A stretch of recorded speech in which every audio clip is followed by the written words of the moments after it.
आपको छुट्टी नहीं मिली थी साइको की तैयारी के लिए, तो आपने हाँ सर। साइको की तैयारी कैसे की, ये वाला मैं क्वेश्चन बाद में लूंगा।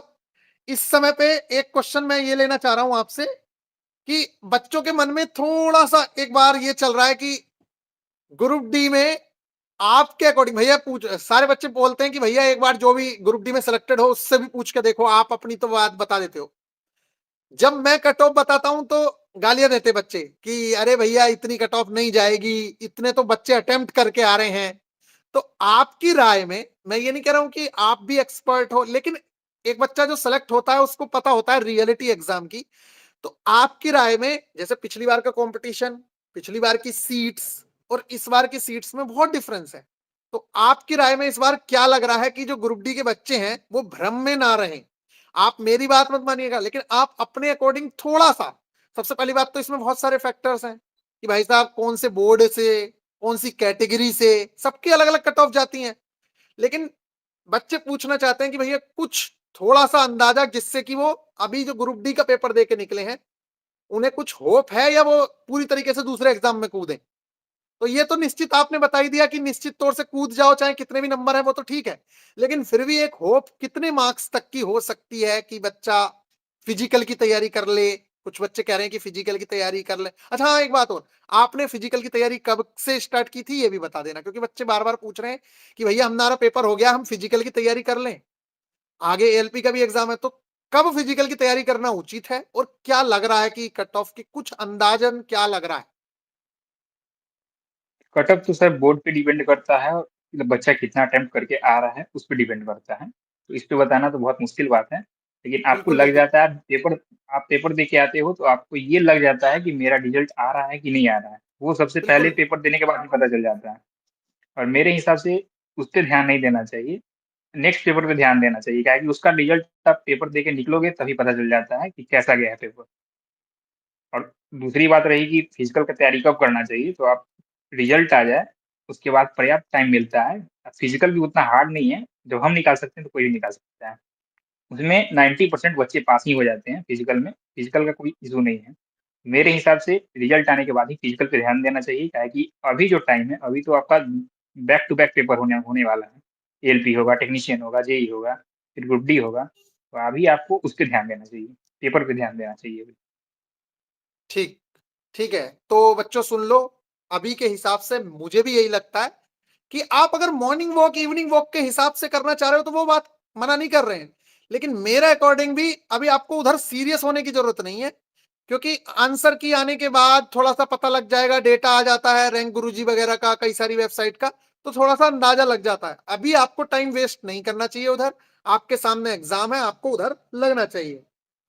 अच्छा ये और बताइए कि, अच्छा आप ये बताइए कि साइंस की आपकी क्या स्ट्रेटजी है स्पेशली, क्योंकि मैं ये देख रहा हूं, देखो साइंस की मैं बुक लेने जाता हूं, इतनी मोटी मोटी बुक्स देखने को मिलती हैं, उनके अंदर एक्स्ट्रा भी कंटेंट है, और कुछ लोग बहुत चुनिंदा पढ़ते हैं। तो आपके हिसाब से, क्योंकि साइंस में आपने बताया कि फुल बाई फुल मार्क्स हैं आपके, तो आपके हिसाब से क्या स्ट्रेटजी साइंस के लिए बच्चों को बेस्ट रह सकती है और किस तरीके से वो साइंस को कवर करें?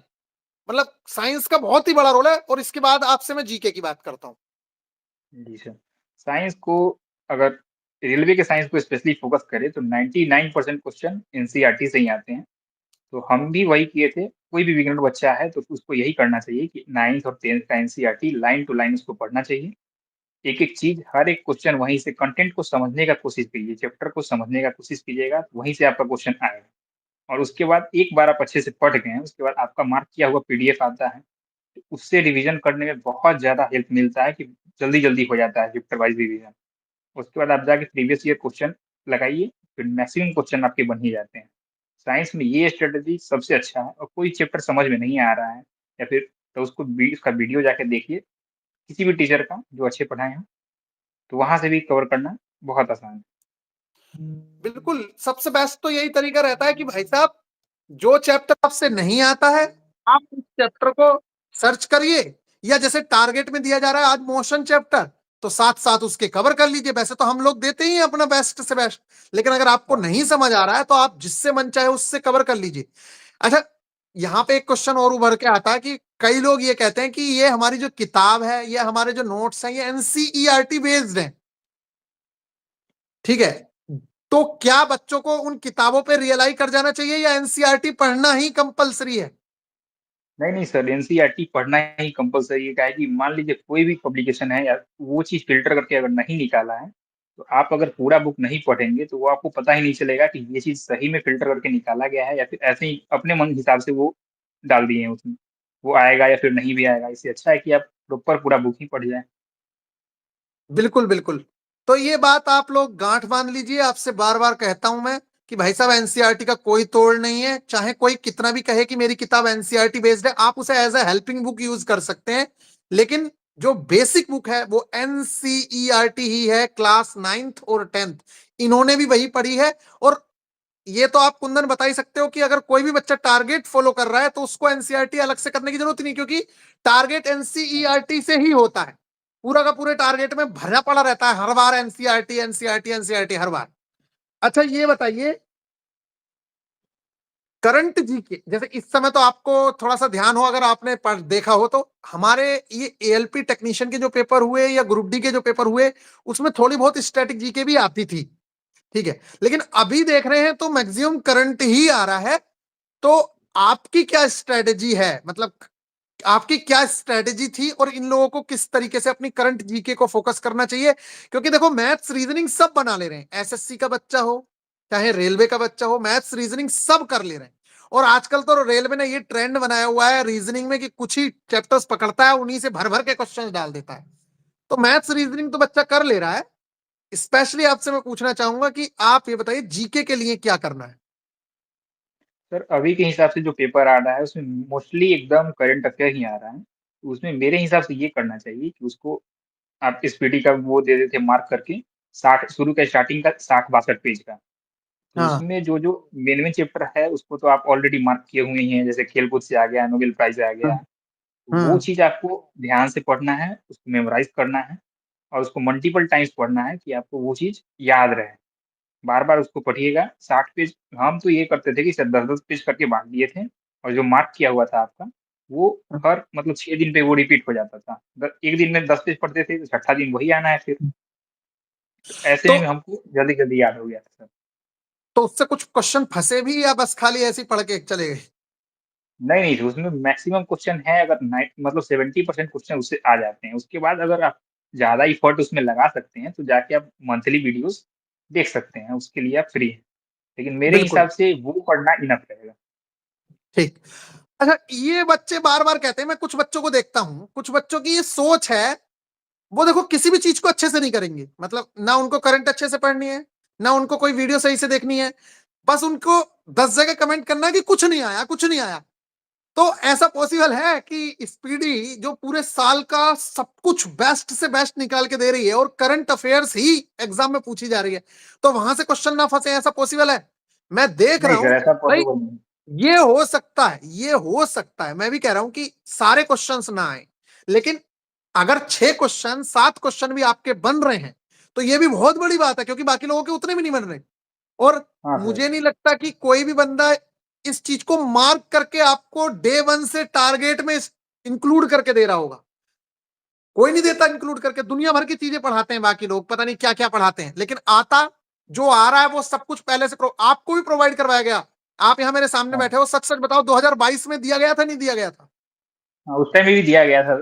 तभी से तो हम आपसे जुड़े हुए हैं और वो अलग लगा मेरे को लेके गया कि मैं इतना हाई मार्क्स आने के पीछे कारण भी यही है कि मेरे बहुत सारे सीनियर्स थे, वो कॉम्प्रोमाइज़ वो ये देखते थे कि ये ऐसे ही पढ़ रहा है, ये कर रहा है, वो कर रहा है। लेकिन हमको सही कंटेंट मिला, हम उस पे फ़ोकस किए और इतने अच्छे मार्क्स आए हैं मेरे। आपका एक स्क्रीनशॉट भी उस टाइम पे वायरल हुआ था, आपके दोस्त ने डाला था आईडी के साथ आपकी, कि मेरे दोस्त ने कहा है कि जो ये देते जाएं, कुछ भी देते जाएं, बस तुम आंखें बंद करके फॉलो करते चले जाओ, सिलेक्शन हो जाएगा। जी सर। आपका एक स्क्रीनशॉट था, वो आपके किसी दोस्त ने डाला था वो ग्रुप के अंदर कि ये मेरा दोस्त है, सिलेक्टेड है, इसने बोला है कि जो ये दें आंखें बंद करके फॉलो कर ले, सिलेक्शन हो जाएगा। उस स्क्रीनशॉट को भी बच्चों ने फेक बताया था कि सब झूठ है, तो आप आज सामने हो, आप ही क्लियर कर दो कि क्या आपने उसको ऐसा बोला था? हाँ सर, वो जैसे स्टार्टिंग किया था, उसको ये चीज़ पता नहीं था कि क्या पढ़ना है, क्या नहीं पढ़ना है। तब तक मेरा सिलेक्शन 2022 में हो चुका था। फिर हम हाँ वो नया-नया था, उसको कुछ पता नहीं था कि कहाँ से पढ़ना है, क्या करना है। और मार्केट में तो ऐसे ही बहुत सारे डाइवर्जन हैं कि आपको पता ही नहीं चलेगा। हम चुपचाप उसको बोले थे, आपका लिंक भी भेजे थे वीडियो का, बोले कि इनका डे 1 से जो चीज़ बोल रहे हैं, वो चीज़ तुम करते जाओ, तुमको पता भी नहीं चलेगा, सिलेबस तुम्हारा कंप्लीट हो जाएगा, मार्क्स भी अच्छे आएँगे। अभी उसके मार्क्स भी 80 के आस-पास आ रहे हैं सर। बहुत अच्छी बात है। एक ना एक टाइम पे 100% सिलेक्शन ले लेगा। आज नहीं तो कल। ये तो देखो, ये तो गवर्नमेंट जॉब का वो है। ऐसा नहीं है कि तुम पहली बार में ही सिलेक्शन ले लोगे। जिस दिन आप उस लायक हो जाओगे उस दिन आपका सिलेक्शन हो जाएगा, और एक जगह नहीं कई जगह सिलेक्शन हो जाएगा। तो ये बहुत अच्छी बात है। अच्छा, ये मैं यहाँ पे ये भी पूछना चाहूंगा, इतनी ज्यादा मिसगाइडेंस हो रखी है भाई साहब। हर कोई बेस्ट बोलता है, मैं ये नहीं कह रहा कि हम बेस्ट है, हर कोई बेस्ट बोलता है। तो ऐसे टाइम पे बच्चे को क्या चूज करना चाहिए, और क्या इस टाइम पे जितना डिस्ट्रैक्शन हो रखा है बच्चों को, किसी गाइडर की नीड है? रियल में नीड होती है बच्चों को कि भाई साहब उसे कोई गाइड करे? क्योंकि बच्चे आजकल गाइडेंस की वैल्यू नहीं समझते। आपकी नजर में क्या है गाइडेंस, और क्या बच्चों को नीड है? बहुत नीड है सर, क्या है कि ये चीज़ आपको मिसगाइड होने से बचाएगा और इसका आउटपुट आपको देखना है, तो हम इतना नहीं बोल रहे हैं कि पूरा टारगेट आप फॉलो कीजिए। आप बस 10 टारगेट को फॉलो कीजिए और जाके प्रीवियस ईयर के या फिर कोई भी मॉक टेस्ट खोल के आप देखिए। आपको खुद पता चल जाएगा कि ये मेरे लिए रिलेवेंट है या फिर नहीं है। उसके बाद खुद आप आ जाइएगा इसमें। तो बहुत सारे बच्चे बोलते हैं इस तरीके से कि फेक है, फेक है। आप भैया ये लड़कों को फेक इंटरव्यूज दिलवा देते हो। तो आप सच सच बताइए, क्योंकि मुझे पता है ना, मेरे पहले जब स्क्रीनशॉट आते थे ना 2022 के अंदर बच्चों के कि भैया मेरे इतने मार्क्स बढ़ गए, इतने मार्क्स बढ़ गए, तो वो लोगों को फेक लगता था। तो ये सच में आपके मार्क्स बढ़ते हैं, या मतलब मैं ही आपसे कह रहा हूं कि भैया फेक, आप ऐसे बोल दीजिए? नहीं अब सर, तो अगर आप सेलेक्ट टारगेट हो पे गए, अब हमको आप झूठ मत बोलिए। अब आप झूठ बोलने की जरूरत नहीं है, क्योंकि आप सिलेक्टेड है। आप निश्चित तौर से सच बोलिए, जो भी आपको लगता है उचित। सर, टारगेट पे तो हमको पूरा भरोसा था और हम ये किए थे कि पूरा ज़ोन में पूरा जितना आरआरबी वैकेंसी निकाला है एएलपी का, उसमें सबसे कम सीट आरआरबी मुज़फ्फरपुर के थे और हमको टारगेट पे भरोसा था, खुद पे भरोसा था और हम वहाँ इतना कम वैकेंसी होने के बाद भी मेरा फाइनल रिज़ल्ट वहाँ आया है, तो आप इस चीज़ तुम को समझ आरआरबी सकते हैं। मुजफ्फरपुर से सेलेक्ट हुए? जी सर। अरे वाह! वहां तो वहाँ 38 सीट थी शायद। यूआर की 14 सीट थी और हम यूआर कैटेगरी से ही आते हैं सर और उसमें मेरा यूआर से ही फाइनल सिलेक्शन हुआ है। फिर आप समझ ये सकते हैं कि टारगेट का फ़ायदा क्या है। तो ये तो सोने पे सुहागा है। मतलब ये बहुत ही बड़ी बात है। मैं तो मना कर रहा था कि सिर्फ टॉपर लोग ही भरें, अगर भरना है तो, नहीं तो ना भरें वहां से फॉर्म। क्योंकि निश्चित तौर से वहां की कट ऑफ का तो अंदाजा आपको पता ही है। 38 सीट्स में तो हालत खराब। नहीं तो ये तो मैं आपका, मुझे तो नहीं पता था कि आप मुजफ्फरपुर पे से हो। तो ये तो मतलब कॉन्फिडेंस है आपका, आपके अंदर इतना तगड़ा कॉन्फिडेंस था कि आपने निकाल लिया वहां से। नहीं तो लोग फॉर्म भी नहीं फिल करते वहां। तो और मेरी ओर ऐसे भी से सर आपको। हाँ। हाँ, ऐसे भी सर अगर 12 घंटा का आप ड्यूटी करते हैं, उसके बाद तो आपका तैयारी और भी नीचे जाता है ग्राफ उसका, तैयारी के लेवल बिल्कुल का बिल्कुल। और उसके बाद इतना रिस्क लेना, ये बहुत बड़ा बात है और हमको नहीं नहीं भरोसा था बिल्कुल। कि हम आपके टारगेट्स को अगर फॉलो करेंगे, तो फिर मैक्सिमम मार्क्स हम ला सकते हैं और वो चीज़ आपको दिख गया फाइनल रिजल्ट में। हाँ बिल्कुल बिल्कुल, और वो भी कम समय के अंदर। निश्चित तौर से। अच्छा, ये और बता दीजिए, करंट के लिए आपने बता दिया। हाँ, एक बात बच्चे बहुत पूछते हैं। देखो, ये क्वेश्चन मतलब ऐसा है कि देखो, रीजनिंग तो सबकी हो रही है। मैथ्स में ये बहुत देखने का आ रहा है कि एक चैप्टर किसी ने करा रखा है 20 घंटे का, और किसी ने करा रखा है वो, जैसे मैं देख रहा हूं कि मेंसुरेशन के लेक्चर 100 150 लेक्चर्स हैं। ट्रिग्नोमेट्री के 50 लेक्चर्स हैं, 60 लेक्चर्स हैं। तो ऐसे में इन बच्चों के साथ बहुत बड़ी नाइंसाफी होती है। ये बच्चे कोर्स ले लेते हैं, इन्होंने कोर्स ले लिया। अब ये जाते हैं तो कोर्स के अंदर वीडियो देखते हैं कि 700 वीडियो पड़ी हुई हैं सब टोटल। 700 में क्या है कि 150 वीडियोस ज्योमेट्री की पड़ी हैं, 50 वीडियो ट्रिग्नोमेट्री की पड़ी हैं, मेंसुरेशन की पड़ी हैं 100 वीडियोस। तो ऐसे में इस सिचुएशन को कैसे हैंडल करना चाहिए, और क्या जरूरत है रियल में इतने लेक्चर्स देखने की, या कुछ शॉर्ट ट्रिक भी है आपके पास? आपने किस तरीके से कवर किया इस चीज को? उस टाइम तो सर आपका भी आता था चैप्टर वाइज़ कि यहाँ से मेंसुरेशन करना है, ये करना है, वो करना है। तो आज फिर भी हम आता है। वहाँ देखते थे। आज भी देते हैं हाँ हम सर, लोग। आज भी आता है। तो हम क्या करते थे कि पूरा वीडियोज़ नहीं देखते थे, किसी-किसी का देखे हैं कि प्लेलिस्ट बना हुआ है 200-200 वीडियो का, एक चैप्टर का। वो एकदम वो डाइवर्ट करने वाला है। उससे अच्छा है कि आप तो वहाँ देखिए जहाँ 2, 3, 4, 5 लेक्चर मैक्सिमम। उसके बाद उस चीज़ को आप मॉक टेस्ट में और मैक्सिमम प्रैक्टिस कीजिए, ताकि मैथ प्रैक्टिस करने से ही ठीक होगा। उसके बाद वो चीज़ आप देख लीजिए उसका बेसिक्स बढ़िया से, उसके बाद जाके आप प्रैक्टिस कीजिए, जितना प्रैक्टिस कीजिएगा उतना बेहतर आपका मैथ्स हो जाएगा। बिल्कुल, मतलब कॉन्सेप्ट देख लो बस वीडियोस से, बस। किसी भी टीचर से देख लो, हम ये नहीं कह रहे किससे, आप किसी भी टीचर से देख लो, सिर्फ कॉन्सेप्ट सीख लो, उसके बाद अपने यूथ पब्लिकेशन से उठा के प्रीवियस ईयर देख लो, और उसके बाद मॉक लगाते रहो, कंटिन्यू हो जाएगा काम। और बाकी टारगेट और के तो टेस्ट जाते ही हैं। जी सर। हाँ, कुछ बोल रहे थे क्या? हाँ सर, 2022 में यूथ का पहला बार मतलब पूरे मुजफ्फरपुर में कोई नहीं पढ़ता था यूथ। और हम आपके मतलब वहाँ आप इसको ये किए थे कि प्रमोट किए थे कि इस चीज़ से प्रीवियस ईयर के अच्छे-अच्छे सवाल हैं यहाँ पे, यहाँ से करो। और वो बुक हम खरीद के लाए, मैथ्स, रीजनिंग, साइंस तीनों का, और वहीं से प्रैक्टिस कर रहे थे चैप्टर वाइज़, क्या है कि उसमें टाइप वाइज़ भी दिया हुआ है और हाँ अच्छा हाँ। क्वेश्चन सब दिया हुआ है, एनालिसिस भी अच्छा है। तो अच्छी बात वो है चीज़ हमको आसानी उसका। से पता चला था सर। चलो, बहुत अच्छी बात है। अच्छा, ये और बताइए, सीबीएटी के लिए, हाँ साइको के लिए आप बता रहे हो कि साइको के लिए आपने किस तरीके से तैयारी की, कम जब छुट्टी नहीं मिली तो फिर कैसे? अच्छा, क्या सीबीटी 1 और सीबीटी 2 में छुट्टी मिल गई थी क्या थोड़ी बहुत दिन की? नहीं सर, वहाँ भी नहीं मिली थी। वहाँ ये था कि थोड़ा-थोड़ा उसमें 10-10 दिन, 5-5 दिन करके हम छुट्टी लगा रहे थे। मेरा सारा छुट्टी खत्म हो गया था, सीबीएटी आते-आते तक। अच्छा अच्छा। उसके बाद तो मेरे पास छुट्टी था नहीं। उसके बाद 2-3 सीनियर्स थे, तो वो ऐसे बोल दिए थे कि दो मतलब 38 सीट पे क्या ही फाइनल रिजल्ट आएगा, ये वो। तो उस चीज़ को हम ईगो पे अच्छा ले अच्छा। लिए थे। जी सर।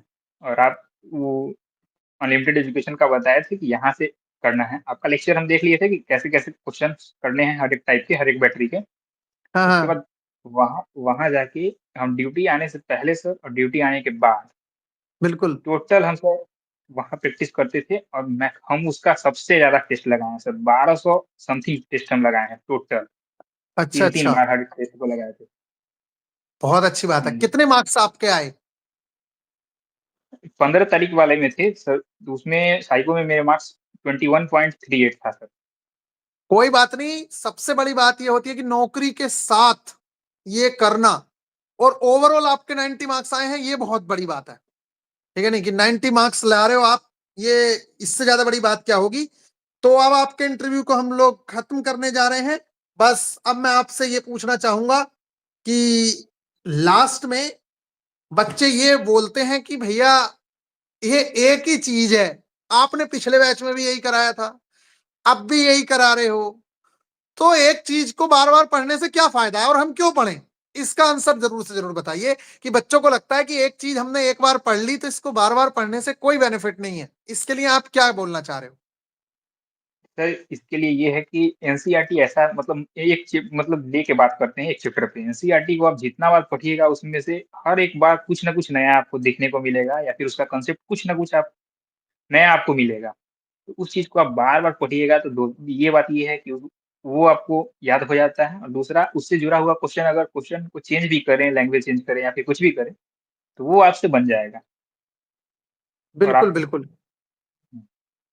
तो नहीं, आपने ये बात बताई, लेकिन बच्चों के मन में ये रहता है ना कि भाई साहब, जैसे मान लो आज उन्होंने किसी टीचर से, या मान लो मेरे बैच में उन्होंने वो चीज कवर कर ली, मान लो ग्रुप डी में कवर कर ली, अब हम फिर एएलपी के लिए तैयारी करा रहे हैं, तो ग्रुप डी तो जो हमने करवाया पिछले 1 साल से चल रहा है, वो तो खत्म हो गया। अब बच्चा ये कह रहा है कि भैया मैं दोबारा क्यों करूं, मतलब। दोबारा इसलिए पढ़ना ज़रूरी है सर कि आप उस चीज़ को अगर छोड़ देंगे, तो उसमें से उसका कांसेप्ट आप धीरे-धीरे भूलते चले जाएँगे। और उसको बार-बार करने से ये रहता है कि वो चीज़ दिमाग में रहता है, और उसका बेहतर रिज़ल्ट आपको देखने को मिलेगा। नहीं तो उस चीज़ को आप छोड़ दीजिएगा, तो वो चीज़ आप भूल जाइएगा। हमेशा के लिए कुछ याद नहीं रहता है सर। बिल्कुल इसलिए बिल्कुल। आपको पढ़ना उसको बार-बार ज़रूरी है। ठीक। आपसे बात करके हमें बहुत अच्छा लगा, और बाकी आप कुछ अपनी बात अगर 1-2 मिनट की बच्चों के साथ शेयर करना चाहते हैं, तो निश्चित तौर से बच्चों के साथ अपनी बात आप ओपनली शेयर कर सकते हैं, कि आगे जो बच्चों के एग्जाम्स हैं उन्हें किन किन चीजों का ध्यान रखना चाहिए। आप अपना खुले मन से जो भी बातें शेयर करना चाहते हैं निश्चित तौर से शेयर कर सकते हैं।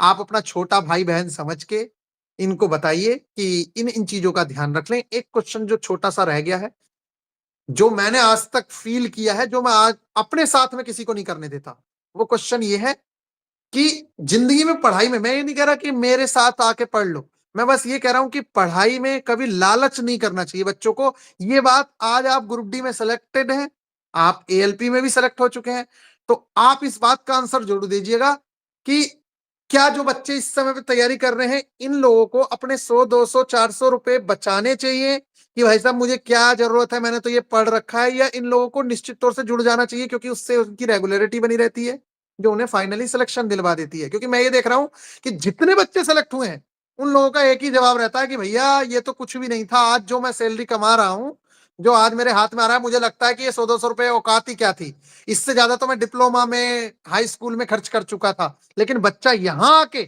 जब उसकी सिलेक्शन होने वाला होता है तो वो लालच कर जाता है, जिसकी वजह से साल दर साल भटकता रहता है। तो आपकी इसमें क्या सजेशन है, और बाकी अपने छोटे भाइयों को जो भी सजेशन देना है आप दीजिए।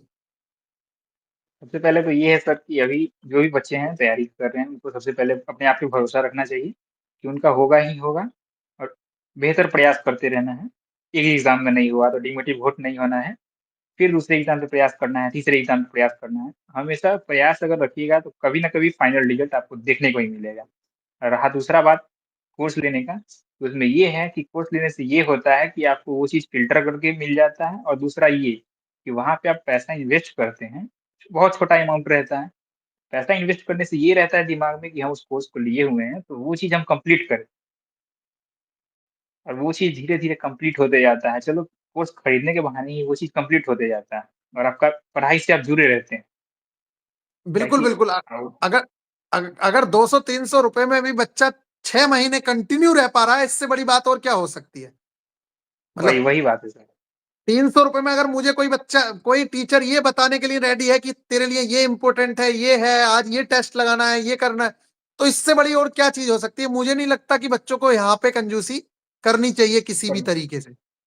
बिल्कुल सर, ठीक है अभी फिर। कोई कंजूस नहीं है। Okay sir. तो इनके लिए और लास्ट कोई सजेशन है कि आगे जो एग्जाम है किस तरीके से इन लोगों को तैयारी करनी है? आपका कोई अगर विचार हो तो आप जरूर से जरूर इनके साथ शेयर कर दीजिए।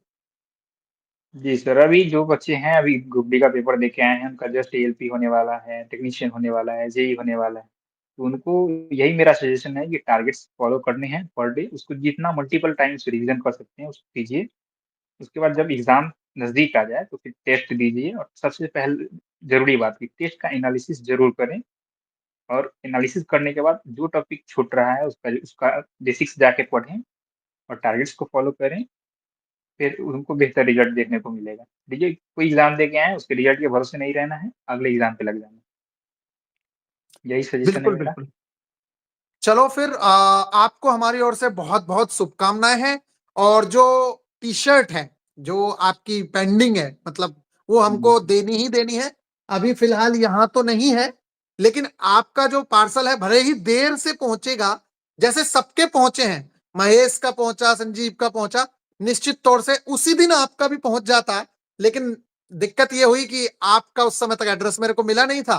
तो गाइज, जिसका भी हम लोग इंटरव्यू डाले जा रहे हैं, या जो लोग हमारे सिलेक्टेड स्टूडेंट्स हैं, उन लोगों को हम निश्चित तौर से आपकी टी शर्ट आपके पास तक पहुंच जाएगी। बस इसके लिए माफी चाहूंगा कि हो सकता है कि डिले हो जाए, लेकिन क्योंकि वहां पे जाके कुरियर वाले को देना पड़ता है, वो कोई एक बंदा दे के आता है, हम नहीं देते हैं।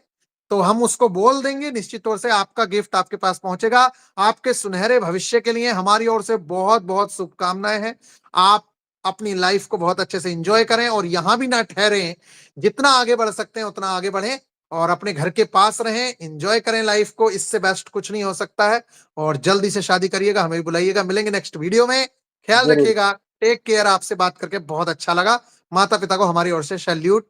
आपको इतने अच्छे बच्चे को जन्म दिया कि भाई आज वो दूसरे लोगों को भी मोटिवेट कर रहे हैं। Take care. ओके, धन्यवाद सर।